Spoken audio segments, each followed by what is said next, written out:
Hey y'all, today we're going to be making some yummy chicken fried steak. So to start out with, you're going to take your pack of cube steaks, and I have a big pack because y'all know I was cooking for the kids, and I'm just going to take those over to the sink and wash them. Yes, I am. If y'all don't want to wash yours, don't do it. You don't have to. Do whatever you want to do in your own kitchen. But I washed mine. Okay, so to a bowl, we're going to add 2 cups of buttermilk and 2 eggs. We're going to marinate these things, y'all. That's what we're going to do. Now, you ain't got to marinate them long, but you can. Now, if you want to marinate these all night, you absolutely can. But I did mine probably for about 30 minutes, okay? So, all I did, buttermilk, eggs, a little salt and pepper, and then I'm going to put just a little touch of hot sauce in there. And that's it. That's all I'm going to put in here. Excuse me. So, then I'm going to take baby whisk right there, and I'm just going to whisk this up real good. And we're going to let this, like I said, we're going to put our meat down in here. Now, I don't know where all of y'all are from, but you can probably tell from my voice that I am from the South. And growing up, my daddy he hunted a lot. And so we cooked what daddy killed. That's the way we grew up. And to get the gamey taste out of meat like that, you soak it in milk. So there's a little tip for y'all. But we put this in this buttermilk just to kind of tenderize it a little bit, give it a little extra something. But anyway, if you hunt and your stuff tastes kind of gamey, soak it in a little milk. It'll take it right on out of there for you. Okay, so put that over in the refrigerator, y'all, and just let it sit there while you get everything else done. Now, I've got my oil heating up on my stove. I got my my Dutch oven over there, my cast iron Dutch oven, and about 2 inches of oil. And I'm letting it heat up. Now to this bowl, we're going to add flour.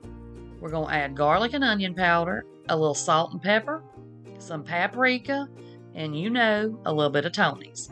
So this is also going to be what we make our gravy with.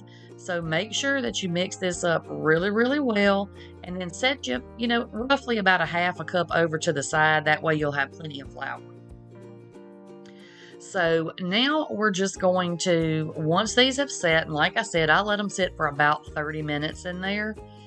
And so they're good and, coated with the milk. So you're going to take them from the milk over into your flour, and then make sure each little step, like when you're in the milk, try to get as much of that milk off as you can.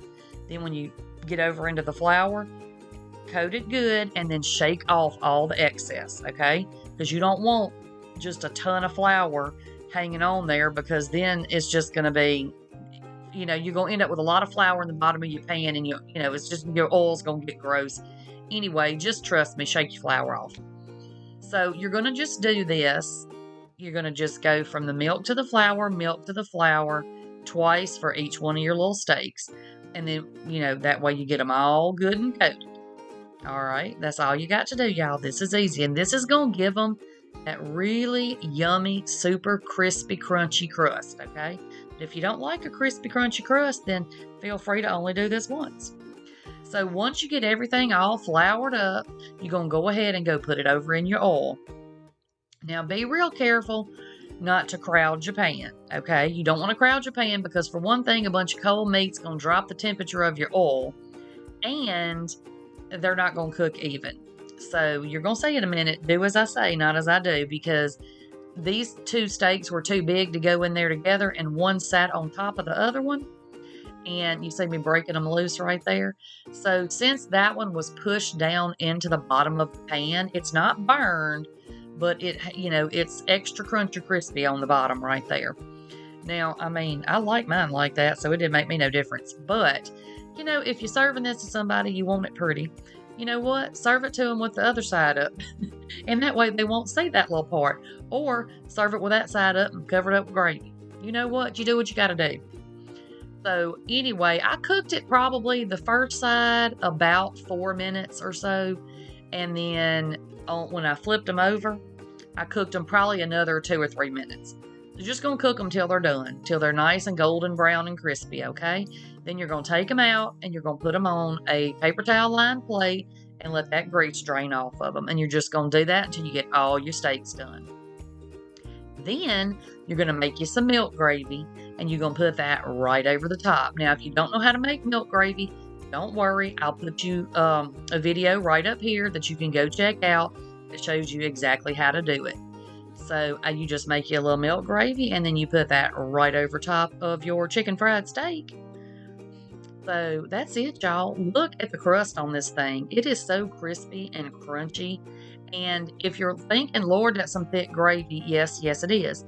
Because when I make this kind of a dish, like I'm putting this over meat, I don't want a real watery gravy because then it runs everywhere and then your crust is not crispy anymore because then it just gets wet. So I like my gravy a little bit thicker on my chicken fried steak.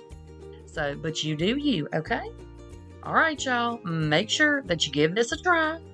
And I'm going to pop you another video right over here. And I will see y'all on the next one. Bye, y'all.